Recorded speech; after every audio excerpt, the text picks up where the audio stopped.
You scroll because you live a boring life. And in this video, I'm gonna give you the no BS, honest advice as to what would have helped me so much when I was in your position. Because I used to be in your position. I scrolled 8, 10, 12 hours every single day. And I remember the biggest mistake that I made back then was that I tried to brute force my screen time. What I did back then was that every day I'd set myself a little goal or challenge that I would reduce my screen time by at least 5, 10, 20 minutes every single day. With the idea that, over time I'll eventually reduce my screen time. But it didn't work. And it didn't work because of the fact that I would get to the next day. I would wake up, I'd be resisting my phone the whole day. And eventually, your willpower drains out. You open up your phone and you start scrolling. The moment you start scrolling is not the time when you're focused on how much your screen time is. All you're focused on is on your phone, right? It's not like you're gonna magically stop yourself the moment it reaches exactly 6 hours and 15 minutes. Of course not. You're gonna keep scrolling and you're not gonna stop. You're not gonna hold yourself back. And so relying on willpower was not the way to do it. And then eventually, when I was going through this cycle of just trying to slowly whittle away how much I scroll and failing along the way, I had a realization. I realized that the amount of time I spent scrolling wasn't important. But what was important was how I used my time.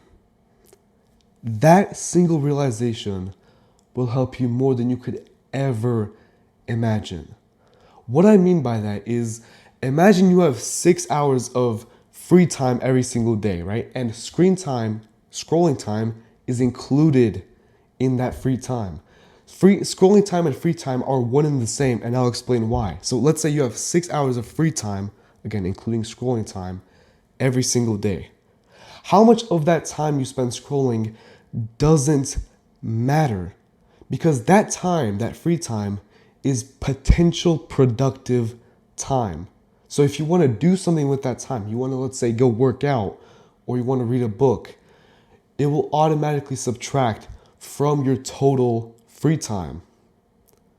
What that means is that if you go out and do something, your brain is going to treat your scrolling time and your free time as one and the same. To your brain, it doesn't matter.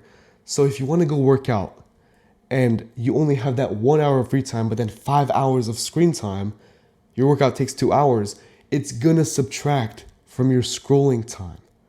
What that means for you is that all you have to do to stop scrolling is do something. If you actually go out there and start doing something with your life, your screen time will automatically reduce just by the simple fact that you're actually doing something. Because think about it. Let's say the logical extreme of you slowly whittling away your hours of screen time. Let's say you get to actually 0 hours of screen time, which won't happen, by the way. But let's say you do. What are you going to do with that time? It's not like you're going to stare at a wall all day and watch paint dry. Of course not. Of course, you would substitute that in with activities, pursuing your goals, hobbies, anything. So why not do that right now with your screen time? You don't have to wait until you get to 0 hours screen time. You can do that right now. And the best part is, instead of stressing about your screen time like a maniac, just wanting to get a little lower every single day, you can literally just live your life, not stress about your screen time, and at the same time, your screen time is going to get lower. That's the big lesson I want you to take from this video. If you do something with your life, you'll stop scrolling. How much screen time you have isn't important. It's how you use your time that matters. And if you're struggling with this and you want some personal help, I actually do some coaching. And if you're interested, Link is in the description.